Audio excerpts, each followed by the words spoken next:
എല്ലാ സുഹൃത്തുക്കൾക്കും life vision top സ്റ്റാറിലേക്ക് സ്വാഗതം ചെയ്യുന്നു. ഞാൻ ജി കെ തുമ്പക്കാരൻ. ഇന്ന് ആശാ സമരക്കാർ മുടിവെട്ടുമായി ഇന്നത്തെ ദിവസം ആരംഭിച്ചിരിക്കുകയാണ്. നല്ല കാര്യം.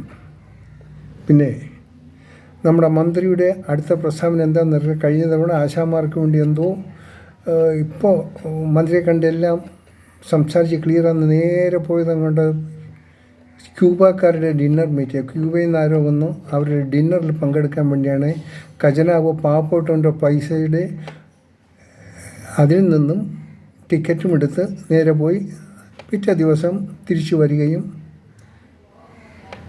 മാധ്യമക്കാർ മന്ത്രിയെ കണ്ടോ എന്ന് ചോദിച്ചപ്പോൾ മന്ത്രിയെ കാണാൻ സാധിച്ചില്ല.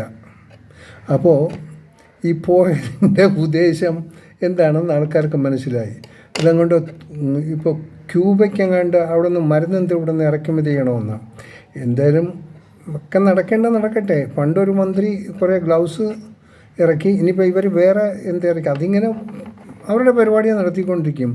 ഉളുപ്പെന്നുള്ളത് ലെവലേശമില്ലാത്തവർക്ക് ഇതിനപ്പുറവും കാണിക്കും. ഒരു സ്ത്രീയാണ് ഇവർ മന്ത്രി എന്ന്, ഇവർ സ്ത്രീത്വമുള്ളൊരു ആളാണ് ഒരു മന്ത്രിയാകേണ്ടത്. ഇവർക്കില്ലെന്ന് പറയുന്നില്ല, പക്ഷേ അത് അവരിൽ നിന്നൊന്നും കാണാൻ പറ്റുന്നില്ല.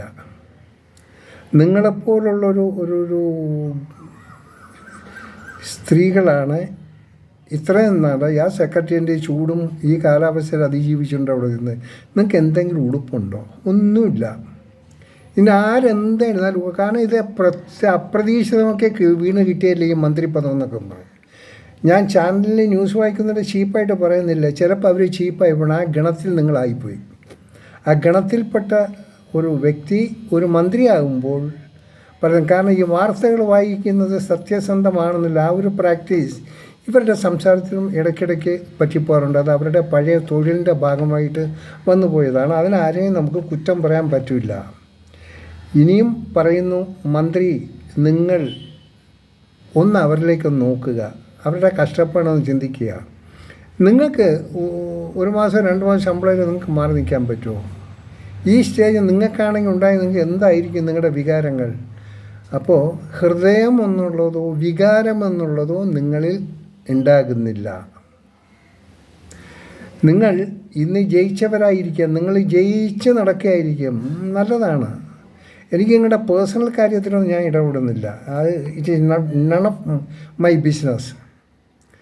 പിന്നെ നിങ്ങളെ വിമർശിക്കുന്നവരെ നിങ്ങൾ ഒതുക്കും. നിങ്ങൾ ആദ്യം പഠിച്ചു വച്ചേക്കുന്ന ഒരു പാഠം അതാണ്.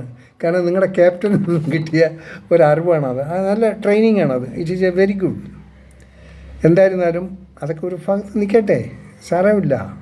ഇവർക്ക് വേണ്ടി ഈ സമരം കിടക്കുന്നവർ എന്തെങ്കിലും വെച്ചാൽ അവർ മുടി വെട്ടി കംപ്ലീറ്റ് അവസാനം എവിടെ പറ്റുമെന്നല്ല. ആരുടെ മുടിയിൽ ഇത് കത്തി കയറുമെന്നും അറിയില്ല. എങ്കിലും അതിനെല്ലാം ഒന്ന് ആ ഒരു സംവിധാനത്തിൽ എത്താതെ ഉള്ളൊരു കാര്യങ്ങൾ നടപ്പാക്കാൻ ശ്രമിക്കുക. പാവം പിടിച്ച സ്ത്രീകൾ എത്ര ദിവസമായി അവിടെ കിടന്നു ബുദ്ധിമുട്ടുന്നു. നിങ്ങൾക്ക് കണ്ട് മതിയായില്ലേ? അട്ടഹസിക്കുകയാണോ? നിങ്ങൾ എന്ത് ചെയ്യും, ഞാൻ കാണിച്ചു തരാമെന്നുള്ള ഒരു തൻ്റെ ഇടമാണോ നിങ്ങളീ കാണിക്കുന്നത്? നിങ്ങൾക്ക് ഈ തൻ്റെ ഇടത്തിൻ്റെ എന്താണ് പിന്നിലുള്ളത്? കുറേ പാർട്ടിക്കാർ, പിന്നെ കുറേ ശിങ്കിടികൾ, ഇതൊക്കെയല്ലേ നിങ്ങളുടെ പിന്നിലുള്ളത്? എല്ലാ സമയത്തും ആ കസേര നിങ്ങൾ കാണില്ലല്ലോ, നിങ്ങളുണ്ടാവില്ല. നിങ്ങളത് സ്വപ്നം കാണുന്നുണ്ട് ഇനി അടുത്ത നിങ്ങളിതാണെന്ന്. നിങ്ങൾക്ക് ഈ പദവി തന്നെ കൂട്ടെന്ന് വിചാരിക്കുന്നുണ്ടോ? അന്ന് ഒരു ദിവസം ഇഞ്ചിഞ്ചായിട്ട് നിങ്ങൾ ചിന്തിക്കേണ്ടി വരും. അതിനുള്ള സാഹചര്യം ഈശ്വരൻ നിങ്ങളെത്തിക്കും. നിങ്ങളെന്തായാലും എനിക്കറിയില്ല, ഈ ദൈവത്തിൻ്റെ ആലയങ്ങളിൽ പോകാറുണ്ടോ ഇല്ലയോ എനിക്ക് നമുക്കറിയില്ല.